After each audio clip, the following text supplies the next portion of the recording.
All right, today we're diving into one of the most intense situations imaginable, a pediatric emergency. It's a moment where chaos is the enemy and every single second counts. So, we're going to break down the incredible, systematic approach that medical teams use to bring order to that chaos and save a child's life. I mean, think about it. When a child is critically ill, the environment is just electric with stress and confusion. So, how do these medical teams cut through all that noise? Well, the answer is having a system, a structured approach that gets everyone on the same page, focused on what matters most right now. And here is the single most important thing to understand. Unlike what we often see in adults, a child's heart doesn't usually just stop out of the blue. Nope. It's almost always the final step in a tragic downward spiral. A spiral that starts with problems in their breathing or their circulation. This is exactly why spotting the trouble early and intervening systematically is so vital. It's all about stopping that spiral. So, here's how we're going to break it all down. First, we'll look at how to recognize a child in crisis. Then, we'll introduce the structured approach itself. After that, we're doing a deep dive into the primary and secondary surveys, the real nuts and bolts. And finally, we'll see exactly why this system is such a lifesaver. Okay, let's get into it. Okay, so first things first. Before any fancy medical gear comes out, how do you even know a child is in serious trouble?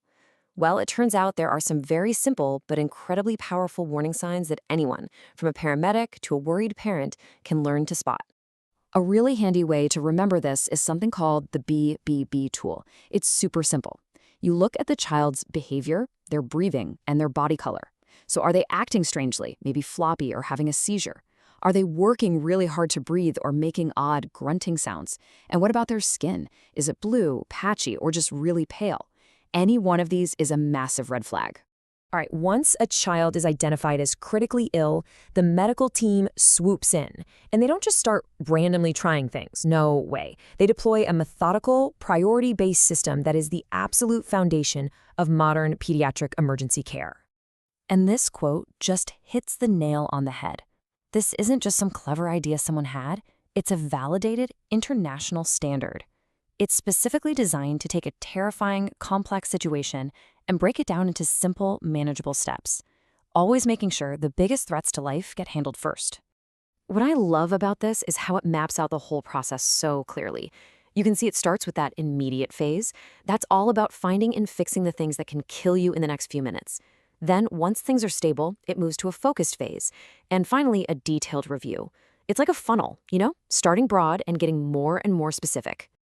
Now we're at the heart of the system, the primary survey.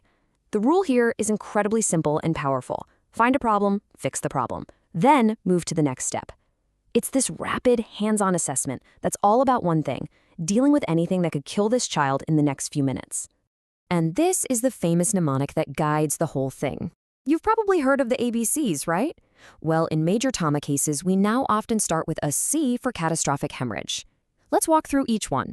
And the logic here is just rock solid. You can't get oxygen to the brain if there's no blood left in the body to carry it. It's that simple. So in a major trauma, say a car crash, stopping massive, obvious bleeding is priority number one. That means pressure, tourniquets, whatever it takes to stop it before you even think about the airway. Okay, once that catastrophic bleeding is controlled, we hit A for airway. The team leader is literally going to look in the child's mouth, listen for breath sounds, and feel for air moving on their cheek. And at the exact same time, especially if it's a trauma, someone else is holding that neck perfectly still. You just have to assume there could be a spinal injury. An open airway is non-negotiable. Next up, B for breathing. And listen, it's not enough to just know if the child is breathing. You have to know how well they're breathing. So the team is assessing the effort. Are they working way too hard? The efficacy. Is air actually moving in and out like it should? And finally, the effects. Is this poor breathing starting to affect their heart rate or make them confused? And that brings us to C for circulation. Now, this table tells a critical story. It shows how the body goes into shock. At first, it tries to compensate. The heart beats faster to keep the blood pressure up. But it can't do that forever. Eventually, it fails. The heart rate suddenly drops, blood pressure tanks, and the child's consciousness starts to fade. The whole game is about catching it in that compensated phase, before it's too late. D is for disability. Now, this isn't a deep 2-hour neurological exam. It's a lightning-fast check on the child's brain function using a simple scale called AVPU. Are they alert? Do they respond to your voice? Do they only respond to a bit of pain, or are they completely unresponsive? It gives you a crucial baseline in seconds. And finally, E is for exposure. You have to see what you're dealing with, right? So the child's clothes have to come off to look for hidden injuries, weird rashes, or anything else. But, and this is a big but, kids lose body heat incredibly fast. So this is a delicate dance. Expose them just long enough to see everything, then get them covered in warm blankets immediately to prevent hypothermia. So, once that primary survey is done and all the immediate life-threatening fires are under control, the team can take just a moment to breathe and then begin the secondary survey. This is where they get much more detailed, like a detective searching for more clues. Think of this as a methodical head-to-toe search.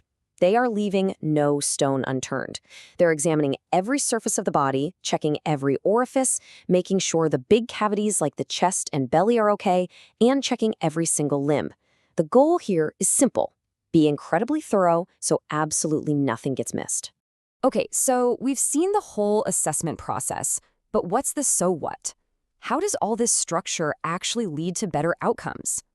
Well, it's because it directly connects the problems you find to the actions you take, all inside a system that is constantly getting smarter based on the latest science. And this is just a perfect example of that. The action part of this system isn't set in stone. We can see here how the guidelines for infant CPR actually changed. We moved from the old two-finger method to this two-thumb technique because new evidence showed it works better. The structure makes it easy to plug in these kinds of life-saving updates. Now, if you only remember one thing from this whole explainer, please let it be this. This is probably the single most important rule in all of resuscitation. The ABCDE approach is not a checklist you do once and then forget about. It is a continuous loop. If that child's condition suddenly gets worse, the team doesn't panic and guess what's wrong. They immediately, without hesitation, go right back to A and start the whole process over. So, what's the bottom line here? The bottom line is that structure saves lives. Period. In the most confusing, high-stress moments a person can face, this system gives the team a clear roadmap. It forces them to deal with first things first, it stops them from missing critical clues, and it gives everyone a shared language to work from. It's truly an amazing framework for thinking clearly when the pressure is on, and it's designed for the highest stakes imaginable. It really makes you wonder, doesn't it? From flying a plane through a storm to managing a huge corporate crisis, where else in our lives is having a simple, structured, priority-based plan the absolute key to success?